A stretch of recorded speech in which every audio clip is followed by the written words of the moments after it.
de guerra de conceptos financieros y macroeconómicos y una especie de nueva munición económica que se tiran de un lado y del otro desde el oficialismo y desde el kirchnerismo. Fuego cruzado en ese sentido. El dólar y las LELIQ. Estamos con Constantino Evia, economista en la Universidad de Itela, docente, investigador, especialista en estos temas macroeconómicos y financieros. Bueno, gracias, gracias por estar aquí. Constantino, bueno, LELIQ, LEVAX, dólar alto, dólar bajo, etcétera. A mí me interesa reponer el contexto político de esa discusión. ¿Por qué surgen primero la madre de las batallas, que son las LEVAC, ¿no? Según tengo entendido? ¿En qué contexto de decisión económica se movió el gobierno para finalmente decidir lanzar esa herramienta? Bueno, sí. Para entender este tema tenemos que ver de dónde salen, ¿no? Cómo surgen. En realidad las LEVAC son más viejas, empiezan en el 2002. Pero la parte interesante es, digamos, desde 2015 en adelante. Claro. La última parte de la historia de las LEVAC. Sí, la última parte de la historia. Y en ese momento el gobierno decide hacer este plan gradual de ajuste. Bueno, llegamos a 2015 con un déficit fiscal que estaba aumentando y un montón de dólares vendidos a futuro. Y bueno, eso no era sostenible. El gobierno decide... Una pregunta, ¿de qué déficit fiscal? Porque también ha habido discusión acerca del porcentaje de ese déficit fiscal en diciembre de 2015. ¿De cuánto estamos hablando? Bueno, la cifra oficial creo que era 1.8 negativo, si no me equivoco. Oficial del kirchnerismo, decís en ese momento. Pero después hay algunos cálculos que han hecho algunos colegas donde bueno, hay algunos gastos que se pasaron del año fiscal 2015 al año 2016 y un montón de otras cosas que estaban calculadas de otra manera, y si uno medía bien, de acuerdo a estos colegas, el déficit fiscal estaba alrededor del 5% del PBI, claro, que es un número muy grande. La Secretaría de Hacienda creo que publicó 5.9%. Claro, 5.9, por ahí algunos decían hasta 7%. El déficit financiero fiscal, total. Sí. Y el primario alrededor del 5%. Bueno, eso es insostenible, ¿no? Y más sumándole la manera que el gobierno estaba usando para financiarlo, que era un montón con emisión monetaria. El plan del gobierno era bajar la inflación, entonces iba a perder el financiamiento monetario del déficit, y al mismo tiempo había que reducir el déficit. Entonces, una posibilidad es hacer un ajuste del gasto muy grande y no eligieron hacer eso. Eso es un condicionamiento político. Hacer el shock, el ajuste de una vez era difícil. Sí, era político, y por otro lado creo que también no querían hacerlo de golpe. Entonces, por un lado ya vimos lo que pasó en diciembre, ¿cuándo fue? 2016, que trataron de hacer el cambio de la regla jubilatoria y fue un lío en el Congreso. Entonces, cualquier cambio pequeño era muy difícil de hacerlo. Por un Congreso en minoría. Sí, exacto. O sea, en ese contexto político, Entonces es natural pensar que iban a seguir un proceso de reducción del déficit gradual. Ahora bien, si uno decide reducir el déficit de manera gradual y no hace uso del financiamiento monetario, tiene que tomar deuda, ¿no? Es aritmética, ¿no? Y ahí uno tiene dos posibilidades. O subir impuestos. O subir impuestos, sí. Digo, dado el sendero del déficit, que es la diferencia entre gasto e impuestos, hay que financiarlo de alguna manera, y la única que quedaba era emitir deuda. Y uno puede emitir deuda en pesos o en dólares. Bien. Bueno, nuestro mercado de deuda en pesos, y para largo plazo, porque lo conveniente para financiar el déficit es emitir deuda de largo plazo, es inexistente, es muy chiquito. ¿Qué quiere decir que es chiquito? Es chiquito, digamos, si uno mira... Que nadie lo quiere comprar, que nadie quiere... Básicamente por la historia inflacionaria de Argentina, ¿no? Entonces, si uno emitir deuda en pesos, sabes que con una probabilidad muy grande va a haber inflación, se va a licuar esos ingresos. Yo no voy a comprar bonos que tienen un respaldo en pesos, esa es la idea. Claro, esa es la idea. Entonces eso requiere mucho tiempo, mucho compromiso para bajar la inflación y requiere tiempo. Digamos, si uno mira el sistema financiero argentino en general, es muy chiquito comparado a los países de la región. ¿Se podía pedir un préstamo afuera? Bueno, es lo que hicieron, ¿no? Entonces optaron por pedir préstamos en dólares. Y ese es el comienzo, digamos, la raíz del aumento grande de LEVAX que hay en ese momento, porque el Tesoro, que es el que recibe los dólares de la deuda que se emite, no gasta dólares, gasta pesos. Claro. Entonces, para financiar el Estado. Para financiar el gasto corriente del Estado o vencimiento de gastos previos, etc. Entonces ahí tiene dos posibilidades. Esos dólares que tiene los puede vender en el mercado de cambios al sector privado. O cambiarlos por pesos. Cambiarlos por pesos. ¿Qué hace uno cuando cuando uno va y compra dólares o vende dólares. O podía, que es lo que terminó haciendo, venderle los dólares al Banco Central, Sí. el Banco Central los acumuló como reserva y le daba pesos al Tesoro para que gaste. ¿Por qué hizo eso el Tesoro? ¿Por qué optó por eso? Bueno, creo que hay varias explicaciones. Una es que era una política activa para tratar de recomponer las reservas del Banco Central, que cuando se fue el kirchnerismo habían quedado muy bajas. ¿En cuánto, recordás? No recuerdo el número exacto, pero algunos dicen que las reservas netas eran negativas en ese momento. Pero entonces es razonable decir, bueno, vamos a hacer un colchón de dólares por las dudas para si hay turbulencia en los mercados internacionales financieros, tenemos algo para cubrirnos si hay turbulencias. Claro, o sea, el Banco Central le compra dólares al Tesoro. Sí. Y el Banco Central le da pesos a cambio al Tesoro. Claro, Sí. y la otra explicación, y que creo que también es importante, es que hay un montón de presión de la opinión pública, Sí. de analistas políticos, incluso de gente dentro del mismo gobierno que temía que vender los dólares en el mercado de cambios hiciera caer el precio del dólar y Claro. eso puede apreciar el peso, puede generar problemas con la cuenta corriente, la balanza comercial, etc. Inflación también. ¿O no? O no, ¿Podría en generar ese caso inflación? vendría A ver. por el otro lado, A ver. que era la emisión de pesos del Banco Central. Ajá. Entonces, se decide por la razón que sea, por alguna de esas Sí, dos, venderle los dólares al Banco Central, el Banco Central le da los pesos al Tesoro. Sí. El Tesoro va y los gasta. Sí. Bueno, entonces acá viene el rol de las LEVAX originalmente y la LELIX ahora. A ver. Como hay más pesos en circulación, porque básicamente el Banco Central emitió pesos Sí, sí. y los gastó, la gente tiene demasiados pesos. Sí, sí.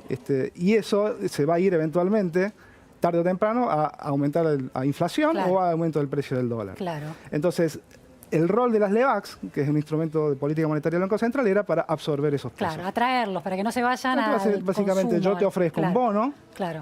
me pagás con los pesos que te sobran Sí, sí. y el Banco Central los saca de circulación. Ahora, es un bono en... Son bonos en pesos Bonos y en bonos pesos. de pesos de muy corto plazo. Claro, y en teoría los bonos en pesos no me convienen porque se va a devaluar. Bueno, y por eso son de tan corto plazo. Ajá. Por eso son de tan corto plazo el mercado de estas letras del Banco Central. ¿Y a qué interés en el momento en que se decide? Y en ese momento estaban, en 2017 por ahí está alrededor del 27%. Ajá. Eh, Esto es, ¿en qué periodo? O sea, En el 2017 pero digo, por ahí. yo compro una LEVAC, o sea, no sé cómo se llama, se dice comprar o invierto en una LEVAC. Sí, comprar está Bueno, bien. invierto en una LEVAC y ¿en cuánto tiempo obtengo ese En interés? general, había LEVAC de un mes, 3 meses, 6 meses. La gran mayoría estaba vencida en un mes, eran de muy corto plazo. Y el 20% en un mes. No, 20% anual. Ah, o sea, básicamente claro, por tenés eso, que sí, pasarlo a mensual para sacar el Bien, retorno. sí. Bueno, Eso es alto, es una rentabilidad alta. sí, es una rentabilidad alta, pero tenés que tener en cuenta que al mismo tiempo la inflación era alta. ¿De cuánto era ahí? No Y me ahí acuerdo. estábamos en 20 y pico por ciento. O sea, que estaba por Entonces, debajo, la ganancia estaba por debajo de la inflación. No, estaba por arriba. Digamos, Ah. si la tasa era de 27, la inflación era 25, bueno, tenías un retorno real Bien. que se llama positivo, De 2 que está bien, sí. que el mercado financiero sano tiene que tener retornos reales positivos. Bueno, Pero no tan positivos. Esto era de un 2% más o menos. entre 5 y 10% llegó en algún momento. Ah, ok. Y cuando llegó a 10%, Sí.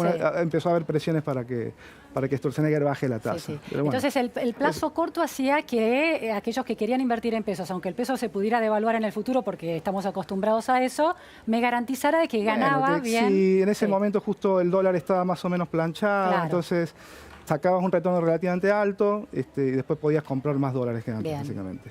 Pero bueno, esto fue haciendo que se acumule el stock de LEVAX, porque Sí. el Tesoro le seguía vendiendo dólares al Banco Central, el Banco Claro. Central seguía impidiendo pesos y tenía que sacarlos de circulación. Claro. Y ahí es donde empieza a subir este stock de pasivos del Banco Central.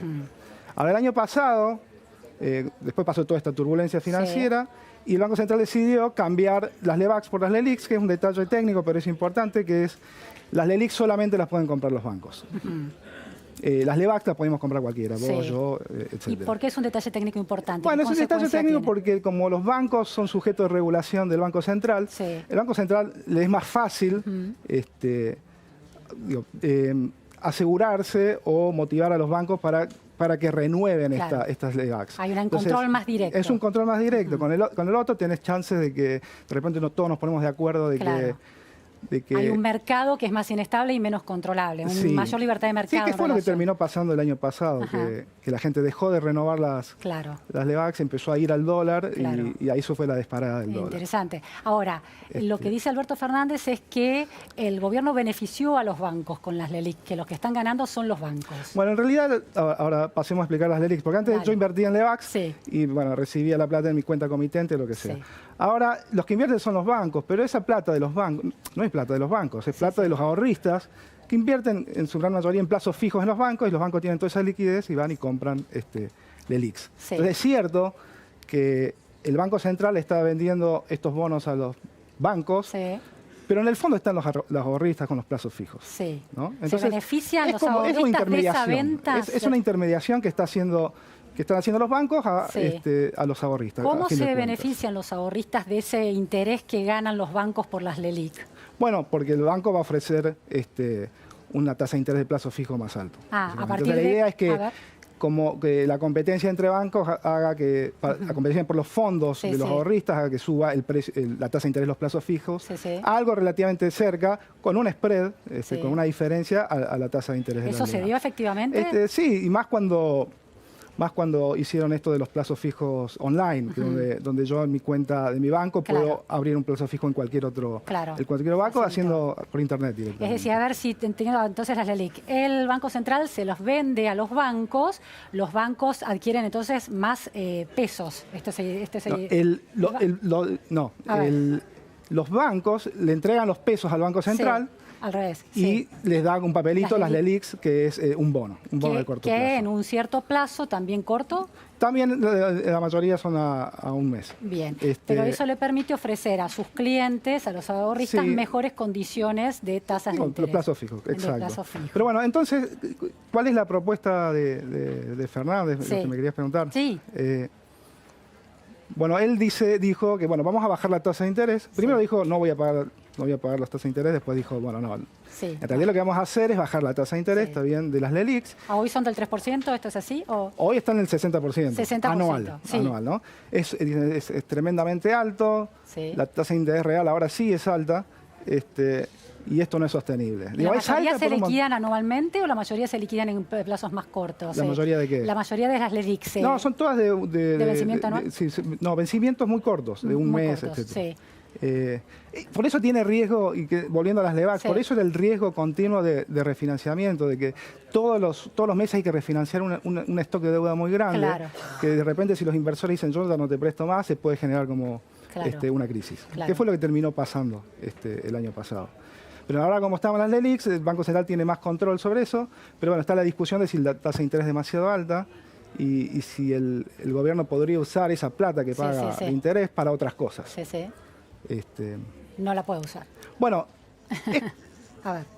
Es engañoso, básicamente, porque no es que estoy pagando una tasa de interés y esa plata la puedo usar para otra cosa. ¿Por qué? Porque ¿qué pasa si el Banco Central o el Poder Ejecutivo fuerza al Banco Central a bajar la tasa de interés? Digamos, en vez de 60, que sea el 30%. ¿no? Entonces va a haber un montón de ahorristas que van a seguir poniendo en plazo fijo por más que la tasa de interés baje. Pero hay un montón que no. Dicen, bueno, yo a esta tasa de interés tan baja, compro dólares o compro algún otro activo. O sea, la tasa de interés tiene el sentido de atraer a los ahorristas. Darle un retorno herramienta que tiene riesgo, esperado. Hay un riesgo de inflación y hay un riesgo político muy grande, entonces el retorno que piden los ahorristas o los inversores en general es bastante alto ahora. Y eventualmente va a tener que bajar para que todo esto funcione bien, pero bueno. Dado que está alto, Fernández propuso, bajemos la tasa de interés y usemos esa plata para otras cosas. Por ejemplo, aumentar las jubilaciones. Pero el problema que tiene eso es que en realidad no es que está ahorrando plata inmediatamente, sino que cuando baja la tasa de interés, el Banco Central baja la tasa de interés de las LELIQs, como te dije, un montón de ahorristas van a seguir poniendo el plata en plazo fijo, pero un montón no. Porque digo, este retorno es demasiado bajo, me llevo mi plata a otro lado. En particular al dólar o a cualquier otro activo. Bueno, ¿qué significa eso? Que dejan de renovar los plazos fijos en el banco, los ahorristas. Entonces le baja la cantidad de plata a los bancos que tienen para invertir en LELIQs. Entonces los bancos van a decir, no renuevo tantas LELIQs como te había comprado, digamos, el mes pasado o lo que sea. Entonces, ¿qué hace el Banco Central ahí? Y bueno, no le renuevan las LELIQs, le tiene que dar pesos. O sea, tiene que emitir pesos. Entonces no es que está ahorrando plata, sino si baja la tasa de interés, el Banco Central va a tener que estar emitiendo pesos para devolverle a la gente que no quiere tener más esos bonos. Y esos pesos van a ir... Y esos pesos van a la economía y eventualmente van a generar inflación, se van a ir al dólar, porque esos pesos que están dando vuelta, la gente va a comprar dólares y eso aumenta la inflación. Entonces, no es que con lo que ahorra de las tasas de interés pueda financiar otro gasto, sino básicamente tiene que imprimir pesos para dárselo a la gente, no para gastar en otras cosas. Ahora, el candidato Alberto Fernández también habló de que para él el dólar está con un precio muy bajo, poco creíble. Bueno, y que eso dijo ayer, hoy dijo que estaba demasiado alto, no sé muy bien qué. Bueno, pero dice. supongamos que es lo de ayer, ¿no? Sí. Que el dólar está muy bajo y tiene que subir, en diciembre tiene que subir mucho. ¿Es coherente con la idea de que, bueno, el Banco Central emita porque él tiene que, las LELIQ, mucha gente no las renueva si hay pesos en el mercado, entonces... Bueno, sí, si baja la tasa de interés, sube el precio del dólar. O sea, en ese sentido sí es coherente. El punto es si es deseable o no. ¿Es deseable o no? Yo creo que no. Yo creo que hay que dejar el dólar, digo, es mi opinión personal o de un grupo de personas que no creo y no creemos muchos que la política monetaria tenga un efecto permanente sobre el precio del dólar, hablando del precio del dólar desde el punto de vista real, que es el que se usa para tomar decisiones de exportación, etc. Entonces, la política monetaria afecta el precio del dólar, afecta el precio del tipo de cambio real, que se le llama, pero en el corto plazo. Y hay otro tipo de razones estructurales que determinan el precio del tipo de cambio real. ¿Por ejemplo? Por ejemplo, la cantidad de gasto público, por ejemplo, el tamaño del sector público. O sea, siendo más específico, cuánto se gasta en bienes no transables y que no se comercian con el resto del mundo, y el gasto público es básicamente eso, y cuánto se gasta en bienes que sí se comercian en el resto del mundo. Ahora, esos bienes que se comercian con el resto del mundo a partir de las exportaciones, según el candidato Alberto Fernández, con este dólar son poco competitivos. Bueno, ese es otro punto que... Dos cosas ahí. Una, bueno, hace 9, 10 meses creo que ya estamos teniendo balanza comercial positiva. Entonces, en ese sentido, es cierto que es mucho por caída de importaciones más que suba por exportaciones. Por recesión económica. Por recesión económica y porque las exportaciones tardan más en reaccionar. Digamos, hacer tu cadena de contactos afuera para exportar lleva tiempo. Una vez que se rompió esa cadena, tarda bastante tiempo en volverse a formar. Entonces, es natural que las exportaciones respondan con un rezago más grande. Pero bueno, más allá de la recesión, ¿no crees que la recesión está la recesión también impacta fuerte sobre las importaciones. Porque son importaciones, son insumos para producir. Insumos para producir y también demanda de consumo, y el consumo baja por la recesión. Entonces, a las importaciones les pega de golpe, y la esperanza de muchos era que al subir el tipo de cambio, las exportaciones suban. Están subiendo un poquito, pero todavía no tanto. ¿Y crees entonces que si se da ese dólar alto del que hablaba ayer al menos Alberto Fernández, no va a afectar positivamente a las exportaciones? Bueno, quizás las afecte en el corto plazo, pero eso inmediatamente se va a ir a inflación. Se va inmediatamente a inflación. Entonces ese efecto que va a tener sobre el tipo de cambio real va a ser de muy corto tiempo. Ahora, después está la cuestión de si este dólar está planchado artificialmente, de alguna manera, por la intervención del Tesoro, la intervención del Banco Central, el acuerdo con el FMI, la ortodoxia que rompió el FMI para permitirle a la Argentina moverse en términos del control del tipo de cambio. A ver, artificialmente no sé bien qué significa. Es cierto que lo están manteniendo estable. Artificialmente, bueno, no sé bien qué significa, dependiendo cuál sea la política monetaria que nos siga, el dólar puede estar fijo, como un tipo de cambio fijo, o puede subir. Ahora el Banco Central dice que sigue una regla de agregados monetarios, o sea, que maneja la cantidad de dinero, entonces el tipo de cambio debería moverse, bueno, pero además vamos a toquetear un poquito el tipo de cambio para que no se mueva mucho. Porque además es cierto que en Argentina apenas salta el tipo de cambio, hay un ajuste muy rápido de precios inmediatos. Sí, lo sabemos, la historia nos lo enseña, ¿no? No importa la edad que tengas, eso ha sucedido. Y también hay una motivación política detrás de todo esto también, ¿no? Bueno, mantener el tipo de cambio estable para que la inflación no se dispare, y eso obviamente beneficia las chances de Macri del oficialismo. Un balance, Constantino, como última pregunta. Llegado enero de 2020, ¿qué sería lo deseable? Esos indicadores macroeconómicos, ¿cómo deberían estar moviéndose? 2020. Enero de 2020, ahora. Sí, después de las elecciones. Bueno, la inflación va a seguir siendo, espero que bastante más baja, pero va a estar arriba del 20%. O sea, dos dígitos vigorosos. Sí, dos dígitos vigorosos. Y todo va a depender, es como tirar la moneda. O sea, si sale Cara y gana Fernández, sale Cruz, gana Macri, son como dos mundos distintos. En uno, obviamente, en mi opinión, va a haber un tipo de cambio más alto, que es el de Fernández, una tasa de interés más baja y más inflación. Y en el otro, un dólar un poco más controlado, inflación más baja. ¿Y recesión? Y quizás una recesión un poquito más larga, pero ya se está... ¿En el otro va a haber recesión en el escenario de Fernández? Yo supongo que sí, yo supongo que sí. No se sale... Todas estas turbulencias no ayudan a la economía real. Los aumentos abruptos del tipo de cambio. Y lo que llamamos a veces desenclajes de expectativas, de que no sé cuál va a ser la inflación, entonces los precios están medio a la deriva por un tiempo. Muchísimas gracias, Constantino. Hemos entendido con muchísima mayor claridad este debate, esta munición gruesa con la que se tiran, que ahora es económica y macroeconómica. Gracias. Gracias a vos. Nos vamos a un corte en la repregunta Noticias a Fondo y enseguida volvemos. No se vayan.